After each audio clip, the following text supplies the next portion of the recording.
Hey guys, thanks for joining me, and if you like what you see, please subscribe. Hello, peoples. Welcome to Sharp Ends. Today, I am going to be doing a disassembly video of this Artisan Cutlery Proponent.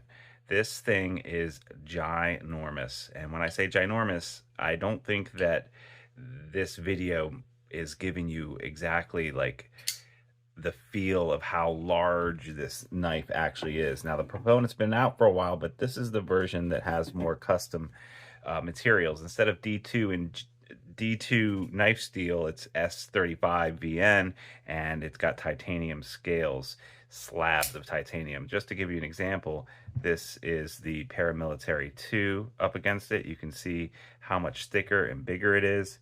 And what else should we compare this to? Let's compare this to the Hogue Deca 2. And for giggles, let's compare this to the Nerd. So here's the Nerd, right? And, you know, comparing it to the Nerd, and this is maybe a good example, like with this, the Nerd here, I can't remember how much it cost, but around $200. Maybe it was $250. I can't quite remember. But then you've got this, and this is $200, and it's got a lot more materials. Now, you know, it's hard to compare something that's American made to something that's done by Artisan Cutlery, but that's made in China. But by the same token, you can kind of see how much more material you're getting with this. Now, is this a practical knife? Absolutely not. This is not a practical knife. It takes up half of your pocket at least. Having said that, this knife is definitely fun. It's a great talking point. It does fit really well in the hand, so even though it's very large, it is, practically speaking, very nice. It does weigh a metric ton, but, you know, I'll do a full review of this very soon, so I won't get too much into that. But we're going to go ahead and do a disassembly and see how this is constructed. First off, this is just two large slabs of titanium with a back spacer, and they've put the Artisan Cutlery right there, etched in the titanium back spacer, which is pretty cool. And this is a frame lock, so I also find that kind of cool. So how are we going to take this apart? Well, it looks like they're using Armor's screws here, but there's no inset, so I'm just going to use a plain screwdriver to do this. Oh, there are some T Torx bits up here too. S35, you know, I'm calling that a premium steel, and I honestly think that it is a premium steel. However, this is not, I've just discovered one thing that is not so good, and that is that this is a free spinning pivot. So when I turn this, which is the nut insert, right, the T insert, and I don't have, it is an Armor's bit, but a regular Armor's bit, I tried it out, doesn't actually fit in here, so I'm having to use a screwdriver to do this. But you see, it's free spinning. That is a problem because now I cannot disengage this because they probably use some kind of, what is it called? Some kind of Loctite in here. So that's a problem, and I don't know. There's no amount of pressure I can put on this without scratching this up. I mean, am I supposed to put a screwdriver in here and then use a screwdriver from the other side at the same time? Maybe that is the trick. Let's see if I can do that. But that is not good. That is not good. And I worry about scratching this up. Okay, yeah, so that's what I've done. There Artisan Cutlery. Oh yeah, I don't like that. I'm scratching this up a little bit. All right, so don't hate me. This just happens to be the screwdriver that I have in hand right now, and its big side has gotten a little rusted here, so don't hold that against me. Most of my screwdrivers are not like that. Let's see if this will fit in here. It will fit in here. All right, cool. So what we're gonna try to do now is, so this, I can fit a screwdriver here to keep it from spinning. And then I'm going to turn it over here to see if I can disengage this lock. This is not sexy times at all, but it is working. So where there is a will, there is a way. Why take this apart? I mean, it's not like I've been carrying this every day. I'm doing this for you, the people. I want you guys to see what's inside this massive knife, take it apart, and discover issues like this. You know, if you're going to make a, if you're going to make, there must be a specialized tool for this or something that I don't know about. If there is, please let me know. Am I just being stupid about this? So this is the screw head that comes loose, and the other part is like an inset T-screw, or T-nut, I'll call it. So let's see if I can even put this back together again. All right, so I didn't do the screw the last little bit. Instead, I used the last little bit of thread to help push through this T-nut. And there we go. Now this is loose, and if I push that, that'll come out. So we have a couple of nylon washers in here. The balls are obviously steel, but the casing for them is nylon, which isn't necessarily bad. There seems to be a fair amount of grease in here. And then I'm going to go ahead and take apart. Now, is this free spinning too? That would not. So it looks like this is also going to be the same thing, whereas when I loosen this, it looks like only, yeah, so this is free spinning. This back part here is free spinning too. Does have a reversible clip, which is interesting, which is good, I guess, for all of our lefty people. I don't get it when people complain about the extra milling done on the opposite side for lefties. You know, it is what it is. You just have to deal with it. So yeah. Yeah, the milling on this is really nice. It's really well rounded. Overall, I think it's a great, well executed design of this. Why do we need a more expensive, crazy version of this? We absolutely do not need a more crazy expensive knife, which is already highly impractical. I totally agree about that. But it is a cool piece for a collector. So a collector is someone who doesn't only get things that are practical, and in EDC life, a lot of the stuff we get is practical. But this is going to prove to be very hard to do. But it is cool. It's a talking point. It's something you can bring out to people and have a laugh over. And yeah, I don't see any reason why not to get a knife like this. And then, you know, trade it on if you want to. Or in my case, I'm probably going to make this a knife for a drawing. Although I've just scratched the clip. Give it a little snail trail trying to get this out. So yeah. There we go. All right. So I've got it now. So this clip has one of the screws goes all the way through the body. I'm going to start putting this in order up here so I don't get confused to what's going on. I'm going to move this down here. These are the screws for the clip, and you'll notice that the long one goes all the way through the frame, through the back spacer here. And they've greased this up a lot too, and I'm going to clean that off. There's no reason for there to be so much grease on the clip. And then lastly, I need to remove these two guys, which I believe are T-nuts. They are. Now, are these free spinning as well? All right, they might be free spinning, but or no, they're not. They're not going all the way through. Good. All right.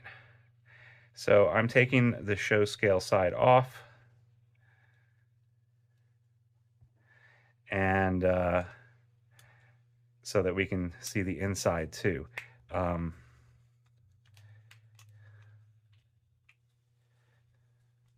Is this free spinning?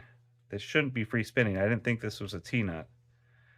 I thought that they were independent, but maybe it is spinning that other side. So I'm going to get another tool for this. 1 second. All right, I'm back. I just needed to find another Torx bit to get this other guy free. I think what it's doing is it's turning both the barrel inside as well as the screw. And unfortunately, the screw that's coming loose is the one on the lock side. So it's going to look a little strange here and not necessarily the order that I usually do these things on. going to move that there and that there. And then this should then be free. The T-nut needs to be pushed out, I think, back here. Well, no, it's... All right, so now I need to pry these giant slabs apart. They should be free and independent of each other. Now I need to get my little pry tool out here. All of my tools, there's a stop pin here, which I don't want to fly out when I take that out as well. All of these tools can be found in links below if you're interested in any of the stuff I use. You don't have to use my links, but if you do use my links to buy anything, it does support the channel in a small, very small way. All right, so I've got it apart. You can see that I'm gonna guess, and I haven't seen the cheaper versions, that they have skeletonized liners. This is built into the piece itself and is just, you know, non-linerless. And there's also no machining done on the inside of this to provide less weight, because if you're already a metric ton, why spend the extra time machining to get a couple of ounces off, I guess is the motto. Go big or go home. We have some inset washers here that the bearings run on. The amount of grease on this is minimal, but it does seem to be all over. I don't know why you would have grease on the mounting the milled out place for the clip, for instance. And this time, I'm going to use heavy KPL. I usually use light, but something about this just says heavy, so I'm just going to use heavy. And I'm not going to use too much. I'm just going to use needle applicator to put a little bit there. I'm not going to worry about putting it on the other side of this because I'm going to grease up the bearings instead. So I'm just doing the side with the washer touches the frame instead. In general, your washer isn't going to move that much. It's just providing a raceway instead of the titanium to run against. There's also a fair amount of grease here, which I'm going to go ahead and remove. And the stop pin did come out. Oh, the stop pin's on the other side. Good. It did not fall all the way out. And it seems to be pretty well wedged in there, so I'm not going to unwedge it. I'm just going to leave it there. I'm going to clean off the lock interface. It does have a steel liner interface, which is good, and a nice, it looks like ceramic ball bearing in there as well. You can see if I remove that screw, I'd be able to replace this little bit here. I'm not going to do that. No need to mess around with that. And then I'm just using a Q-tip and some alcohol to clean these bearings and clean this. And I'm going to clean out the inside of the pivot here. And I need to clean this washer as well. Get that grease off of there. And then now that that grease is off of there, I'm going to dry it off with my rag. And then I'm going to take my rag and clean out, dry off the alcohol there, and then put a little bit of the heavy over here. Put this down. There, good. And then I want to take a look at where this, can you see that there's actually grease in here? So I'm going to go ahead and clean that off. There's no need to have grease in this interface, I believe, so I'm not going to grease that at all. Good, good. And then this bearing, I already put some alcohol on, but I'm just going to rub it off with my napkin. I'm going to take my lock bar tool for my watch kit, and I'm going to get that bearing out. And oops, wrong tool. And then I'm going to take some alcohol, my Q-tip, clean off this bearing here, get all this factory grease out of here, and replace it with KPL, which usually runs better than the stuff that they're going to be putting on there. Feels very heavy, very viscous. I'm going to get now inside of here, and you can see that the bearing has already started to make its little track, the detent ball going into there. Going to flip it over, clean this part out too. I'm not going to worry about cleaning the blade right now itself, because I'll do that once the knife is all together, because my hands are going to be on this for a while. This is S35. This is a giant slab of S35 VN steel. I like S35 VN. I actually think that it is, in some respects, because it's such a balanced steel, that it's actually better than 20 CV or M390.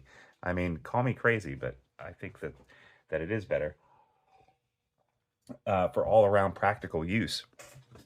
Cool. All right, now we're going to put this back together. So I'm going to put a little bit of heavy KPL here in this track, and I'm not going to put too much in there, and I didn't put it all the way around because I don't need to put it all the way around. I'm going to put a couple of drops here because once it starts moving and I flip it open, that grease is going to spread out naturally.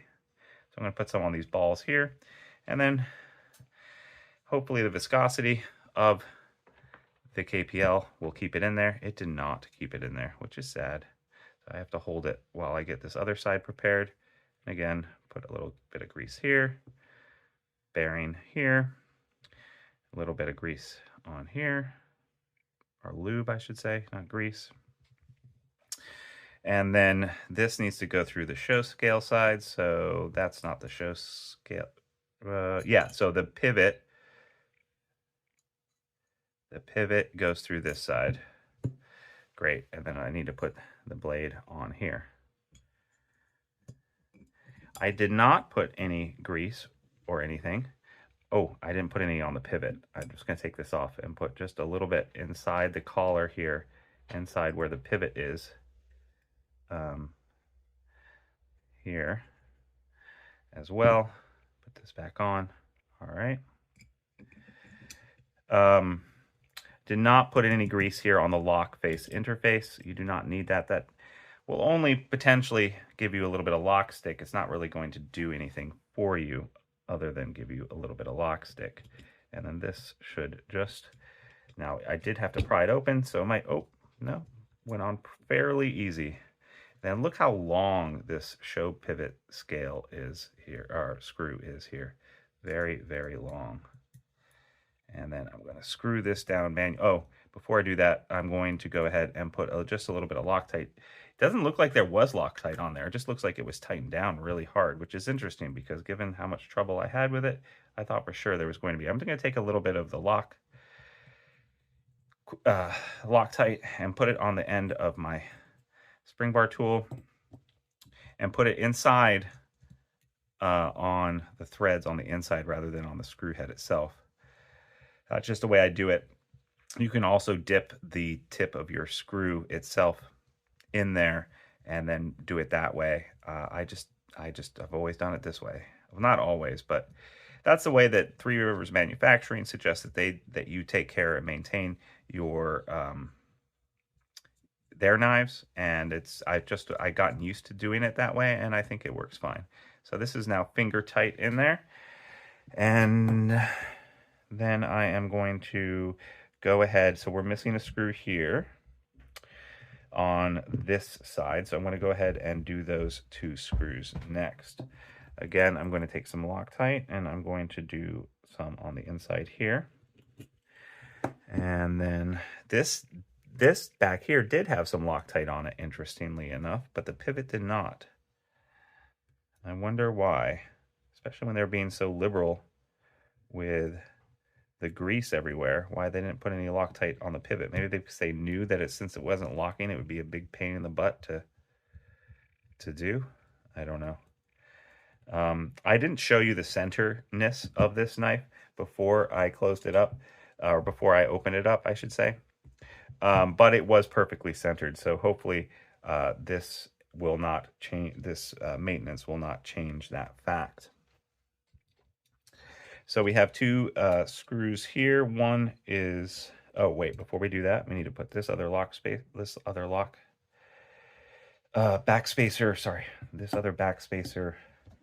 screw in, and I forgot my grease. So I'm gonna go ahead and put some in here. And then I'm gonna put this on.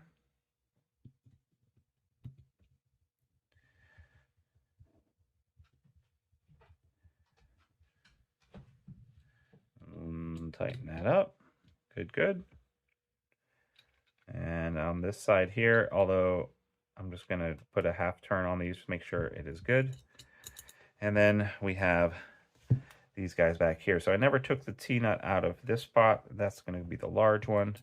So that's going to go there. That's great. I'm going to, again, take a little bit of Loctite, don't need much. And this isn't the strong stuff. This is medium or light. I can't remember which one, but it's definitely not the heavy Loctite. I usually use light Loctite. I think this is light. What does this say? Well, it's the blue thread locker. Sorry, Loctite. I always call it Loctite. Maybe, well, it is Loctite.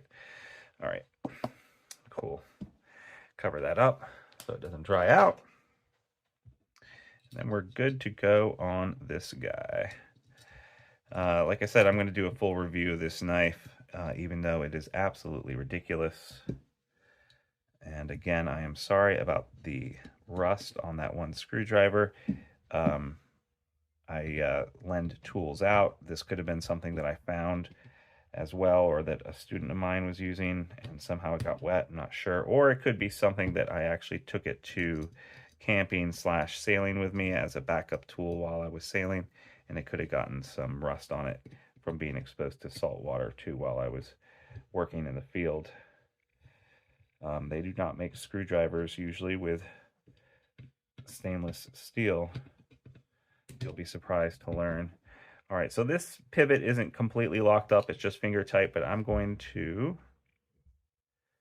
yeah, it needs to be tightened significantly before I even test it. So I'm just going to go ahead and continue to tighten this up by hand until I feel the pivot start to turn with my left pointer finger. Oh, I didn't even have to use something. That feels pretty darn tight. It is perfectly centered. That is great. And then I just need to flick this open several times to let the grease go. Action feels great, and it is going to drop shut. Part of the reason why that's going to drop shut, I'm just going to tighten this pivot just a little more, see if I can get a little bit more out of it.